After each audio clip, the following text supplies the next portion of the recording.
श्री सद्गुरुनाथ महाराज की जय. ओम नमः शिवाय. परमपूज्य ऐकृत सिद्धारूढ वैभव बेल तिसरा.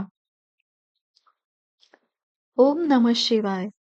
पुढे सिद्धबाळांची ज्ञानलालसा तीव्रतर झाल्यामुळे कोणासही न कळत ते एके दिवशी गुरुशोधार्थ घरातून बाहेर निघाले. खऱ्या मुमुक्षूला परमात्म्याच्या ऐकीव ज्ञानाने किंवा अनुमानाने होणाऱ्या ज्ञानाने समाधान होत नाही. कोकिळेच्या आवाजात जरी माधुर्य असले तरी तिचा कंठ फुटण्यास जसा वसंत ऋतू यावा लागतो त्याप्रमाणे मनुष्याजवळ ज्ञान जरी उपजतच असले तरी ते फलद्रूप होण्यासाठी त्याला सद्गुरूपासूनच चालना मिळावी लागते. मनुष्य जन्माला येण्यापूर्वी त्याला पाषाण, वनस्पती, जलचर, पशु, पक्षी हे सर्व जन्म फिरावे लागत असतात. त्या प्रत्येक जन्मातील संस्कार मनुष्याच्या अंगी वास करून असतात. त्यांचा नाश झाल्याशिवाय मनुष्याला देवपण लाभत नाही. तीर्थ, व्रते, दान, जपादी साधने कितीही केली तरी गुरूंच्या मार्गदर्शनाशिवाय मनुष्याला संस्कार बंधनातून सुटता येत नाही. वास्तविक सुख अंतर्यामीच आहे, पण स्वार्थाने भारून टाकल्यामुळे मनुष्य सुखाला पारखा झाला आहे. स्वार्थाच्या तडाख्यातून सुटण्यासाठी म्हणजे कायमचे सुखरूप होण्याकरिता सद्गुरूंच्या मार्गदर्शनाचीच आवश्यकता असते. मासा अहोरात्र पाण्यात राहतो, परंतु कोलांटी मारल्याशिवाय त्याला त्याची तहान भागवून घेता येत नाही. तद्वत जीवात्मा जरी वस्तुतः आनंदरूप आहे तरी वृत्ती अंतर्मुख केल्याशिवाय त्यास आनंदाचा अनुभव घेता येत नाही. वृत्ती अंतर्मुख होण्यास सद्गुरूंच्या मार्गदर्शनाची जरुरी आहे. आत्मस्वरूप जरी प्राप्त असले तरी स्वरूपाकार वृत्ती अप्राप्त आहे. करिता ती वृत्ती सद्गुरूपासून महावाक्याच्या उपदेशाच्या द्वारे शिष्याने प्राप्त करून घ्यावी लागते. मात्र गुरु केवळ श्रोत्रिय किंवा ब्रह्मनिष्ठ असा एकदेशी नसावा, कारण अशा गुरूंच्या बोधाने अज्ञानाचा समूळ नाश होऊ शकत नाही.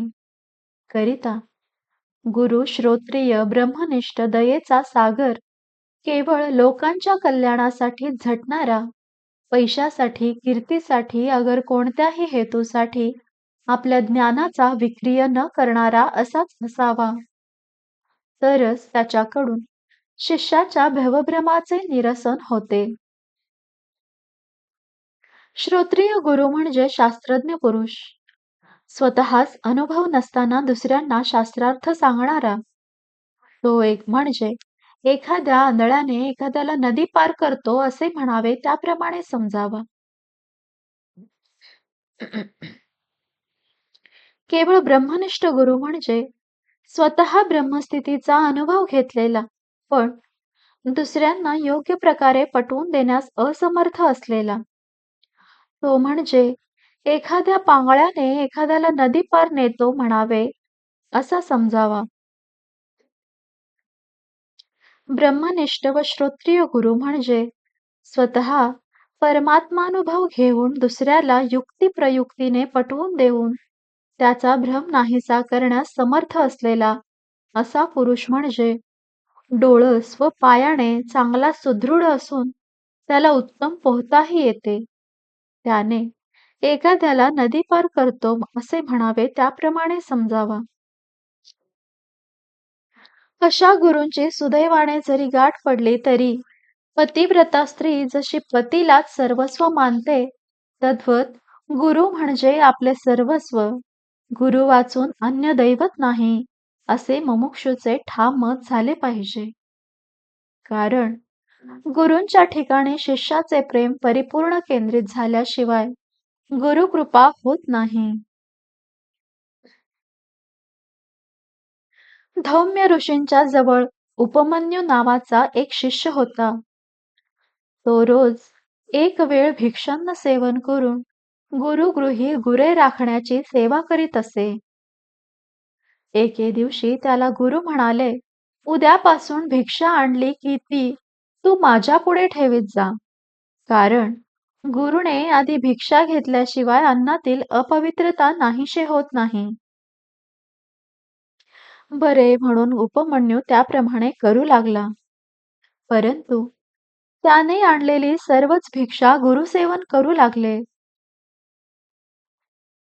त्यामुळे भुकेची शांती करण्यासाठी उपमन्यू दुसऱ्यांदा भिक्षा मागून आणून जेवू लागला. हे गुरूंना कळाल्यावर त्यांनी त्याचे भिक्षेला जाणेच बंद केले.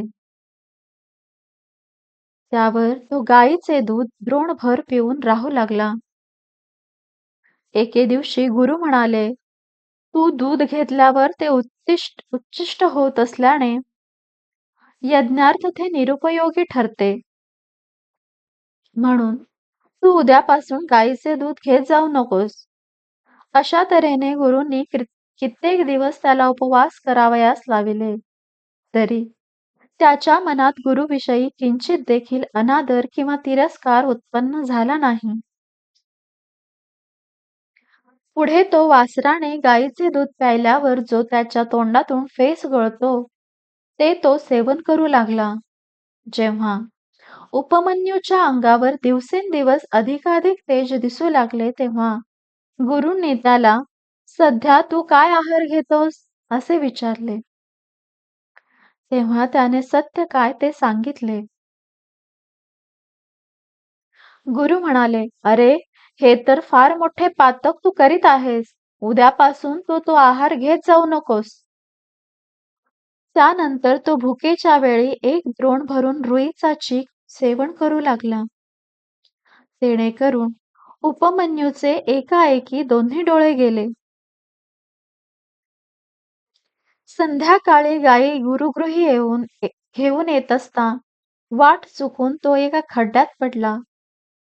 गुरे आली पण परमसहनशील उपमन्यू अजून आला नाही असे म्हणून गुरु त्याला हाका मारीत चोहूकडे शोधू लागले. तोच उपमन्यूने सद्गदित कंठाने गुरुस ओ दिली. तेव्हा गुरु धावत गेले आणि त्यांनी त्याच्या हाताला धरून वर काढले आणि त्यास पोटाशी धरले व मस्तकावरून हात फिरवीत त्याला, अश्विनी कुमारांचे स्मरण कर म्हणजे तुला ते दृष्टी देतील असे सांगून धौम्य ऋषी आश्रमाकडे परतले. थोड्या वेळाने अश्विनी कुमार येऊन तेथे हजर झाले. त्यांच्या कृपेने उपमन्यूला दृष्टी आली. त्यावर त्याच्या गुरुभक्तीची परीक्षा पाहण्याकरिता त्यांनी उपमन्यूच्या हाती घारगे व इतर खाण्याचे काही पदार्थ दिले आणि त्यास खाण्यास सांगितले. तेव्हा गुरूंना दिल्याशिवाय मी खाणार नाही असे तो म्हणाला. त्यानंतर त्याच्या गुरुभक्तीचे कौतुक करून अश्विनी कुमार अदृश्य झाले. उपमन्यूने सर्व घडलेली हकीकत आपल्या गुरूंना सांगून हातातील पदार्थ गुरूंना अर्पण केले. त्या समयी गुरूंचे हृदय प्रेमाने भरून आले. त्यांनी त्याच्या भक्तीला संतुष्ट होऊन त्याच्यावर कृपावृष्टी केली. कंदिलात तेल व वात आहे पण काही काडी पेटवून लावल्याशिवाय कंदील जसा प्रकाशमान होऊ शकत नाही, तद्वत मनुष्याजवळ सुख आहे व ते भोगण्याची इच्छा पण आहे, परंतु गुरूंच्या मार्गदर्शनाशिवाय त्याला सुखरूप होता येत नाही. खरा मार्ग सद्गुरूशिवाय आजवर कोणालाही मिळाला नाही व पुढे मिळणारही नाही.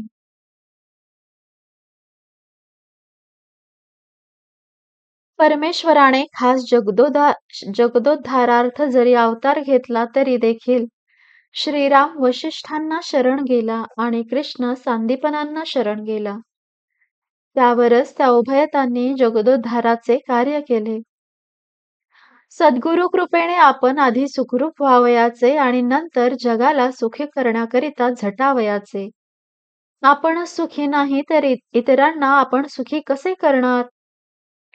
सद्गुरूंनी सुचविल्याप्रमाणे प्रथम साधन केले पाहिजे. साधन पूर्तीनंतर मनुष्य पूर्ण काम होतो म्हणजे कायमचाच सुखी होतो. सिद्ध बाळांनी गावची वेस ओलांडली.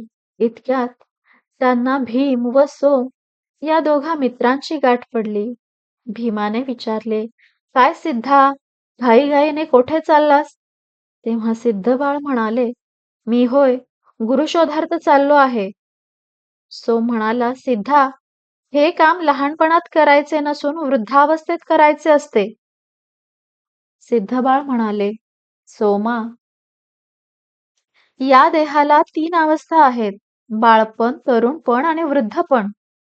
बाळपण खेळात निघून जाते. तरुणपणी काम, क्रोध आदी विकारांच्या तावडीत सापडून मनुष्य विवेकशून्य बनतो आणि वृद्धपणी देहातील शक्ती कमी होते.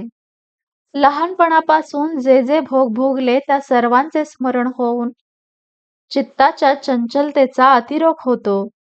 मरणाची धास्ती वाढते. इंद्रिये क्षीण होतात आणि मती भ्रष्ट होते. अशा स्थितीत मनुष्याकडून परमार्थ साधणे कसे जमणार? करिता आत्मोद्धाराचा विचार म्हातारपणी करून असे न म्हणता बालपणीच केला पाहिजे.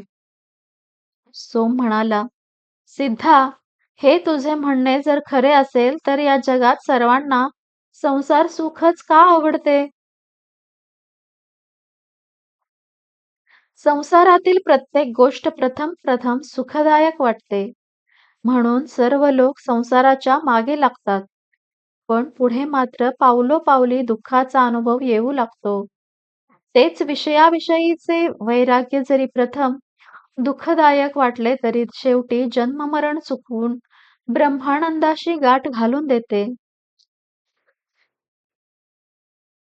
हे सिद्ध बाळांचे बोलणे ऐकतात भीम व सोम म्हणाले, सिद्धा, असे असेल तर आम्ही पण तुझ्या बरोबर येतो. त्यानंतर तिघेही शिवस्मरण करीत वाट चालू लागले. 2 प्रहर उलटल्यावर भीम म्हणाला, सिद्धा, आम्हाला फार भूक लागली आहे. तेव्हा आमची जेवणाची सोय कोठे? सिद्धबाळ म्हणाले, परमेश्वराने आपणास जन्म दिला आहे. त्याला आमची काळजी आहेच. कोणाला कोणत्या वेळी काय काय द्यावयाचे ते तो सर्व बिनचूक देत असतो. तो अत्यंत दयाळू आहे. पण त्याचा न्याय असा आहे की जो आपल्याशी अनन्य होईल त्याचाच आपण योगक्षेम चालवणार. म्हणून आपण त्याच्यावर दृढ विश्वास ठेवून निश्चिंतपणे वाट चालूया. बरेचसे चालणे झाल्यावर भीम व सोम पुन्हा म्हणाले, सिद्धा, आम्हाला उन्हाचा त्रास सहन होत नाही. आमच्या पायाला सारखे खडे काठे बोचत आहेत. भुकेने आम्ही व्याकुळ झालो आहोत. आम्हाला आता बिलकुल चालवत नाही. खरोखर आम्ही तुझ्या बरोबर येऊन मोठी चूक केली. तू इतके लांब येणार हे आम्हास ठाऊक नव्हते. आता मात्र कशाला आलो असे वाटू लागले आहे. इतके बोलून ते एका झाडाखाली जाऊन बसले. त्यावर चला उठा, एखादे देवालय गाठून आपण तेथे विश्रांती घेऊया, असे म्हणून सिद्ध बाळांनी त्यांना हाताला धरून उठविले. इतक्यात एक देवालय त्यांच्या दृष्टीस पडले. ते नंदिकेश्वराचे असून प्रशस्त होते. आत प्रवेश करताच सिद्ध बाळांनी थकलेल्या भीम, सोम यास पडवीत झोपावयास सांगितले आणि आपण देवळात चहूकडे निरीक्षण करत शेवटी नंदिकेश्वराच्या पाठीवर जाऊन बसले. तोच पुजारी तेथे आला. नंदिकेश्वरावर बसलेल्या व्यक्तीला पाहताच तो अतिशय संतापला. रागाच्या आवेशात, अरे कोण आहेस तू? निर्लज्जासारखा देवावर बसलास, उतर खाली, असे म्हणाला. तेव्हा सिद्धबाळ हात जोडून स्मितहास्य करून म्हणाले, अहो भूदेव, तुम्ही पुजारी आहात. तेव्हा माझे वागणे तुम्हाला गैर दिसले हे अगदी बरोबर आहे. परंतु अभक्तांच्या स्पर्शाने या नंदीतील दैवी शक्ती जाऊन फक्त पाषाण मात्र राहिला आहे. म्हणून त्यास चेतना देण्याकरिता मी त्यावर बसलो आहे. हे वाक्य ऐकता क्षणी पुजाराचा राग शांत झाला.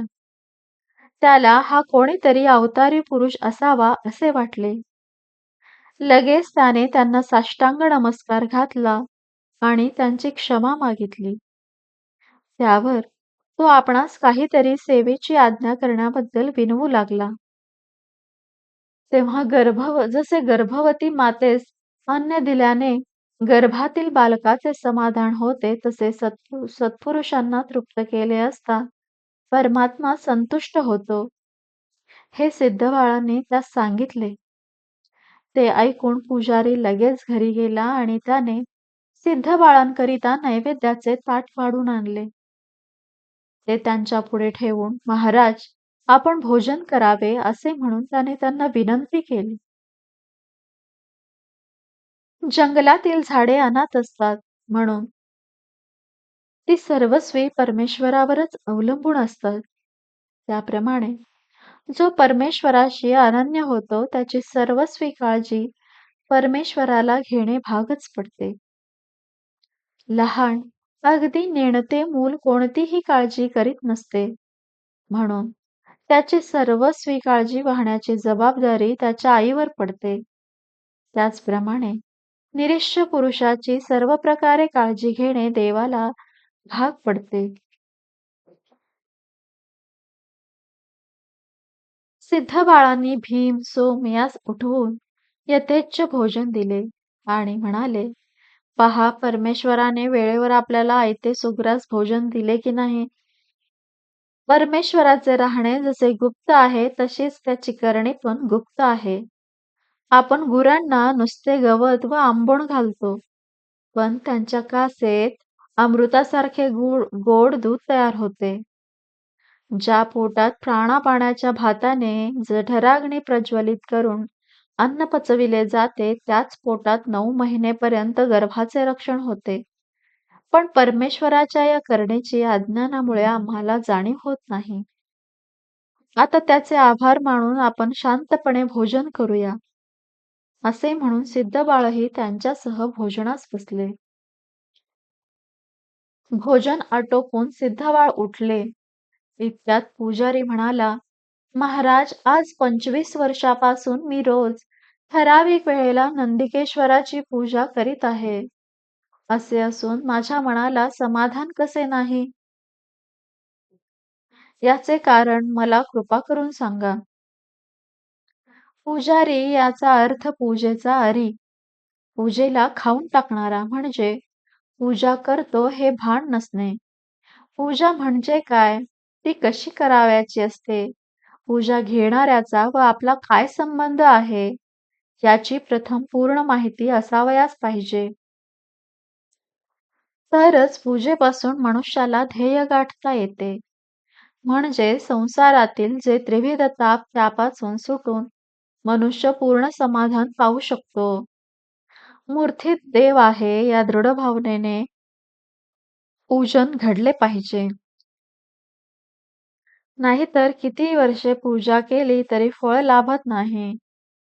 आजवर तुमच्याकडून जरी तशी घडली नाही, तरी आतापर्यंत तुम्ही केलेल्या पूजेचे फळ म्हणून दयाळू परमेश्वराने तुम्हाला संत संगतीचा महान लाभ घडवून दिला आहे. त्यानंतर सहज तुमची प्रगती होत जाईल, असे सिद्धबाळांनी त्यास सांगितले. श्री सद्गुरुनाथ महाराज की जय.